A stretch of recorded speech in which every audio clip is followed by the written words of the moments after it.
disais que nous en reparlerions avant la fin de l'émission. Le dilemme de Trajan. Une présentation signée Christine Brunet.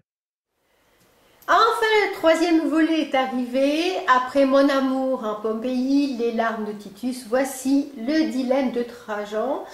On y retrouve pour le plus grand plaisir, notre plus grand plaisir, bien les mêmes personnages, le juge Roland Lévesque, l'historien Donato Amonelli et donc Jacques Liévin, plus bien sûr Laetitia, la belle romaine pour laquelle l'évêque est parti à Pompéi. Donc ici tout commence dans la Rome antique sous le règne de Domitien qui fait enlever le jeune fils de Laetitia et je vous le donne en mille, quoiqu'on pouvait bien s'en douter à la fin du second opus, donc le fils de Laetitia et de l'évêque qui a, oui, certes, une femme au XXIe siècle, Françoise, et une autre dans la Rome antique, c'est bien pratique. Pour rappel, pour les lecteurs peu avisés qui n'auraient pas encore découvert cette trilogie, l'évêque, alias Aulus, évolue dans la Rome antique auprès des plus grands. Alors grâce bien sûr à sa connaissance de l'histoire, il devient leur oracle en annonçant les événements avec forcément une précision qui interpelle. Et Domitien ne fait pas exception à la règle.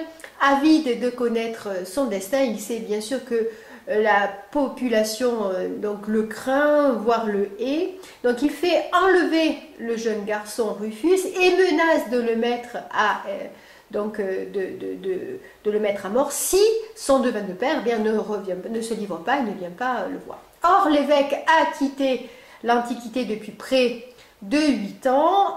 Voilà planté le décorum, mais là, je vais arrêter mon résumé du récit. Je n'ai absolument aucune envie de vous en dévoiler la suite, ça serait bien dommage. Des péripéties, en fait, qui sont toutes plus inattendues les unes que les autres. Alors un rythme, des surprises, une documentation absolument incroyable. On a l'impression d'être propulsé au cœur d'une société à la fois sclérosée, oppressée et forcément archaïque pour nous. Tous ces éléments en fait font de ce roman qui fait pas tout à fait 300 pages un texte attachant, étonnant, détonnant et divertissant.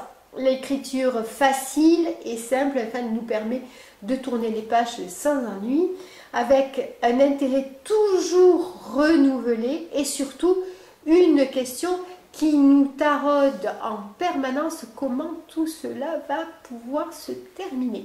Le dilemme de Trajan, en fait, c'est un magnifique troisième volet, pour moi c'est le meilleur. Mais il faut bien avouer que j'aurais bien aimé retrouver les héros dans d'autres aventures. Ça ne serait plus une trilogie, mais pourquoi pas. D'autant que les imbrications temporelles, passionnantes, associées à un certain aspect du récit dont je ne vous dirai rien pour justement pas casser cette surprise,